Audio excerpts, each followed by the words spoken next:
From the NMSU Department of Journalism and Media Studies in collaboration with KRWG, this is the student-produced News 22, where news matters. Good evening, everyone. I'm Aleka Darko. And I'm Ruby Mendoza. A Las Cruces judge says he will not grant a retrial for the first person convicted in the Young Park mass shooting. Tomas Rivas was convicted of 3 counts of first-degree murder earlier this year for his role in the shooting.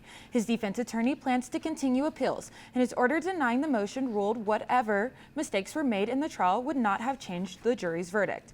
A 16-year-old boy is in custody in El Paso following shots fired incident Monday afternoon. El Paso police responded to the shots at around 1 in the afternoon to Jim Crouch Park behind Burgess High School. Students were taken out of school and locked down, and the gang unit of El Paso Police Department identified a 16-year-old male responsible for firing the weapon. He was taken into custody and has been charged with discharge of a firearm. The investigation is ongoing. And the estranged brother of El Paso Mayor Renard Johnson is facing prison for running a Ponzi scheme and cheating people out of their money. Timothy Johnson scammed victims out of $3 million by falsely claiming to be an NBA promoter. He said he was investing money into preseason games and promotion, but he used it to pay people who invested early in the scheme and on non-business expenses. Johnson pleaded guilty to wire fraud on March 27th. He faces up to 20 years of federal prison on each charge. Sentencing is set for July 29th. I don't know whether to wear my jacket or my t-shirt outside. What do you got for us, Jacqueline? Yes, let's go ahead and take a look. So it is sunny, but we are still seeing those winds in the evening. So maybe not wear a hat at night unless you want an excuse for a new one. So today the skies were sunny. The temperature right now is 72 degrees. The winds are blowing west at 7 miles per hour. Our humidity is at 6%. Our dew point is at 6 and our barometer is at 30 inches. So our high today was 75, so not as hot today, but still warm. Our average is at 68 and our low at 44. So our record high in 2008 is at a whopping 90 degrees and our record low in 1972 is at 28. So a big gap between those. There was no rain today, leaving our yearly rainfall at 2 inches. Back to the desk. And a 10-day-long hunger strike at the Grant County Detention Center is finally over. On Monday, inmates refused to turn their lunch trays in, while others flooded the hallway as a coordinated action. Inmates said the food in the jail was bad and it is getting worse. One inmate says meals were under or overcooked, the portions got smaller, and sometimes the bread served with every meal was moldy. Following the incidents, detention center administrators distributed menus and became more involved in meal control. Las Cruces came out today to celebrate New Mexico State University's legacy and founding day with food, community, and Aggie pride. During the event, the university reflected on its many years and its ongoing commitment to serving its students and its community. While awards were being presented, people gathered together to eat and celebrate New Mexico State's founding day. To enjoy campus and to start doing more things together, because that's the spirit of the university. I'm just proud to be an Aggie because I like the opportunities that we have here. It was pretty sweet to get to, I guess, express that and celebrate that with a bunch of people who feel the same. Go Aggies! The event ended with many cheers and the Aggie community sharing in celebration. And stay tuned, Jacqueline Ruiz will be back with your national weather forecast. But first, how Las Cruces high school girl is helping her community. More on that when News 22 continues.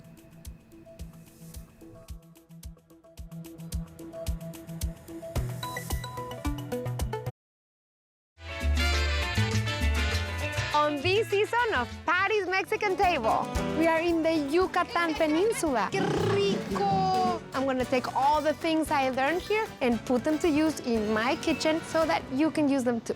Friday at 2:30 p.m. on KRWG-Public Media. The news comes at you so fast that sometimes you miss stories that impact you. Enter KRWG's Friday News Wrap. Explore exclusive content, in-depth news, deeper dives into stories, and so much more. Get it delivered to your email by subscribing free at krwg.org. KRWG Public Media, powered by you. Join KRWG-Public Media for a free screening of the independent lens film The Librarians at Thomas Brannigan Memorial Library in Las Cruces, Thursday, April 23rd. Doors open at 5 p.m. and the screening begins promptly at 5:30, followed by a short discussion. Light snacks will be provided. Welcome back. You're watching News 22 Wednesday, where news matters. The state of New Mexico will be getting $2.5 million from the makers of the EpiPen auto injector. Attorney General Raul Torres sued Milan Incorporated for unfair and auto competitive practices. The money will support investigations, various programs, personnel training, and urgent health care needs. Milan has also agreed to a co-pay coupon reducing the out-of-pocket cost for patients, as well as an awareness program titled EpiPen for Schools to further educate on the product and provide free EpiPens to schools. A 17-year-old Las Cruces girl has taken a problem many residents overlook. That problem is illegal dumping. Jordan Campion has removed more than 200 tires from the desert. She hopes to inspire others not to ignore the long-term effects of littering. Campion was selected as a Land of Enchantment ambassador by the governor, a title that centers on environmental advocacy and community engagement. She is using this platform to organize a community cleanup day near Centennial High School in Las Cruces. It is from 9 a.m. to 11 on Saturday, April 18th. And Jacqueline, what can you tell us what the rest of the country is wearing? Yes, so we did see a lot of heat last week and the week prior, but it looks like all of our heat is going east. As we can see in North Carolina and South Carolina, they're looking at some higher 80s, and down here in Florida near Miami, they are looking at some high 70s. In Texas, we can see that they are around high 70s to low 80s.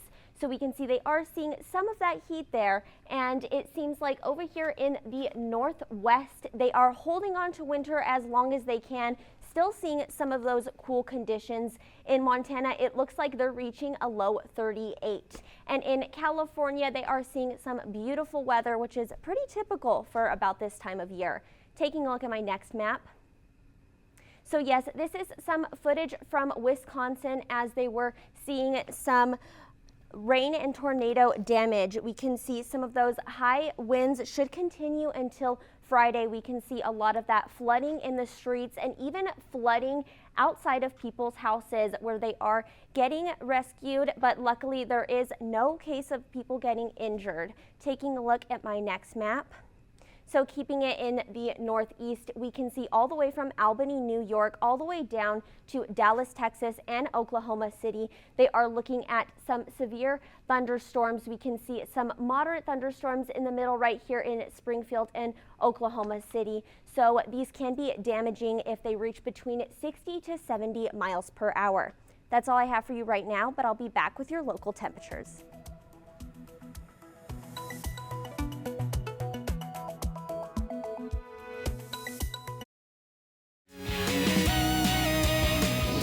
Howdy, Stargazers. We're amidst the warmth of spring. Summer's on the way. If you want a workout buddy, you got the ultimate ones right in the sky. Hercules, Boötes, and Ophiuchus.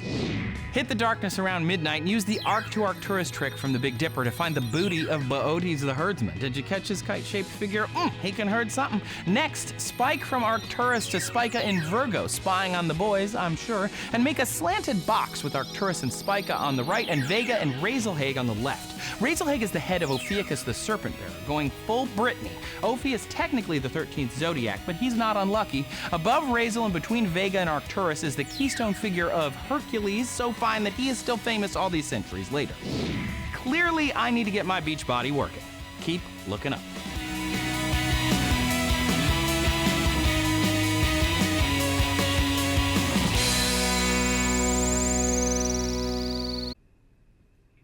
Welcome back, and let's go ahead and take a look at those local temperatures. As we can see in Farmington, it is looking at 60 degrees, Santa Fe at 57, Albuquerque at 67, Clovis over here at 70, and Roswell, it is pretty warm right now at 75 degrees, Ruidoso 57, so just turn that 75 backwards for them. In Cruces, we are at 72, and Deming just 1 degree cooler at 71. So for tomorrow, we are still seeing some of that warmth. So we can see in Farmington, they are looking at 73 degrees, Santa Fe at 69. In Gallup, they are looking at 68 degrees. In Clovis, they are looking at 82, but they should be experiencing some wind over there, so look out for that. In Roswell at 86, Las Cruces at 81, and Deming 1 degree warmer at 82. So tonight in Alamogordo, we are going to be seeing some clear skies with the low of 47 and the high is going to be 81 with sunny skies. In TRC, the low is going to be 44 and tomorrow it's going to be partly sunny with the high of 81. And in Silver City, it's going to be clear skies tonight with a low of 38, so a little cooler tonight. And tomorrow, 73, back with that warmth. And in Las Cruces, we are going to see some clear skies tonight with a low at 44. And tomorrow, the sun's out again, 81 degrees. Back to the desk. And Ruby, what can you tell us about sports today? Yeah, coming up in sports, how one NBA star was tripping last night, literally.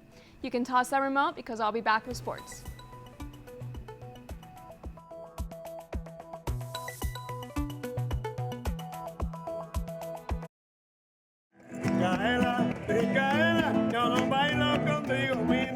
I'm Michaela Malazzi, and I'm back with a brand new season of Bare Feet, where I continue to connect with the world one dance at a time.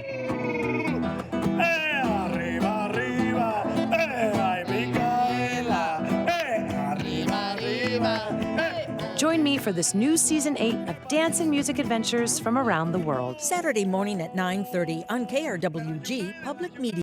Welcome back to our sewing room for the 4700 series of Love of Quilting. These new episodes are packed with fresh skills and inspiring projects, from bold, large-scale patchwork to quick and satisfying small designs. Let's explore new and creative techniques like using a compensation plate for bulky seams, couching yarn to embellish, and even dyeing quilts with indigo. From piecing and quilting to our beloved viewer tips, stitch along with us on this season of Love of Quilting. Tuesday at 2:30 p.m. on KRWG Public Media. This is KRWG-TV News 22 Sports. For the win! He got it! Welcome back. I'm Ruby Mendoza, and let's have some fun. And the Aggies' own Emma Bunch is being named Conference USA Golfer of the Week again after another impressive performance. This is the 13th time that Bunch has hoisted this award, and it comes after another top 5 finish at the Cowgirl Classic last week in Arizona. Bunch put up a score of 68 in the first 2 opening rounds, finishing the tourney at 9 under. It is her 5th straight top 10 finish and 23rd top 10 finish of her collegiate career. In fact, in this season alone, Bunch has collected 4 weekly awards, putting her in a 3-way tie for the most Golfer of the Week awards in both men's and women's golf. And that's all I have for y'all tonight. Join us for more sports action tomorrow. But still ahead on News 22, Jacqueline will be back to take a look at your 5-day forecast.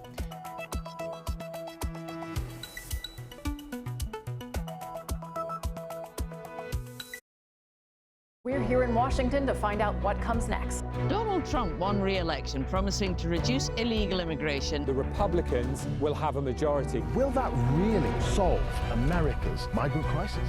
Not only at home, but around the world. They're preparing for what might be coming. Our correspondents give you the full story. We're now hearing several explosions after an evacuation warning. For a global perspective, join us on BBC World News.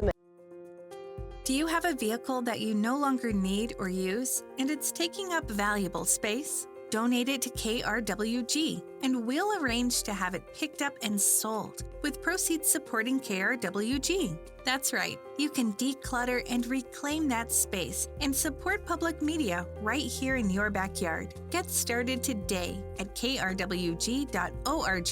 KRWG Public Media, powered by you. Now let's take a look at our 5-day weather forecast. So it looks like Friday, Saturday, Sunday, we are going to be seeing some sunny skies with low 80s and high 70s. And then the end of the week, we are going to see some partly sunny skies. And that's all we have for you tonight. Thank you for joining us. Tune in tomorrow night for more news. Don't go too far because Isabel Laule is next with Noticias 22 in Espanol. I'm Aleka Dargao. And I'm Ruby Mendoza. And from the whole News 22 team, Jacqueline, Aleka, and myself, you have a good night.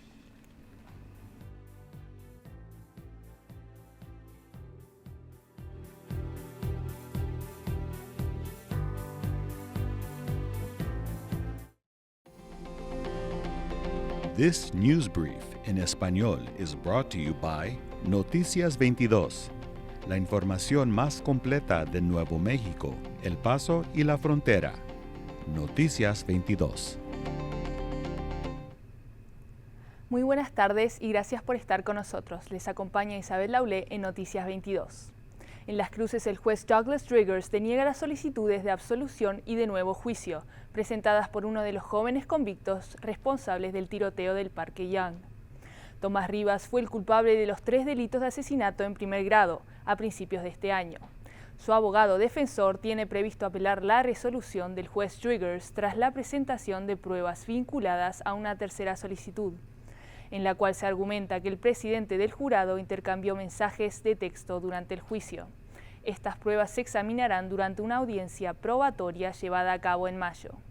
En la orden judicial, el juez Driggers resolvió que el informe no constituía material relevante suficiente, argumentando que las pruebas no habrían afectado la decisión del jurado. Nathan Rivas y Josiah Ontiveros fueron convictos por los mismos crímenes, mientras que el juicio contra Gustavo Domínguez está previsto para principios de julio. Un joven de 16 años fue detenido tras un tiroteo ocurrido el lunes 13 de abril en El Paso. La policía local acudió al lugar luego de recibir un aviso de disparos alrededor de la 1 de la tarde en el parque Jim Crouch, detrás de la escuela secundaria Burgess. La policía afirma que un sujeto abandonó el lugar y regresó con un arma de fuego disparando al aire. No se han registrado heridos. Los alumnos fueron retirados de la escuela durante el confinamiento realizado, el cual fue levantado posteriormente. La unidad de policía identificó a un joven de 16 años como el responsable del acto, el cual fue custodiado y acusado de disparar un arma de fuego. La investigación continúa. Muchas gracias por estar con nosotros hoy. Esperamos verlos mañana para más noticias en español en Noticias 22.